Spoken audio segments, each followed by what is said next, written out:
In the hallowed halls of the White House, the year was 1952. President Harry S. Truman was hosting a formal dinner for a group of distinguished guests.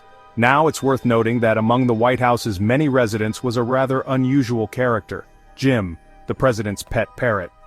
Suddenly, a commotion erupted. Jim had somehow managed to escape his cage and was now soaring through the air, directly towards the dining room.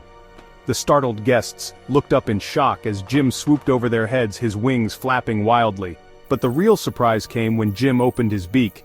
You see, this parrot had quite the vocabulary, courtesy of President Truman himself.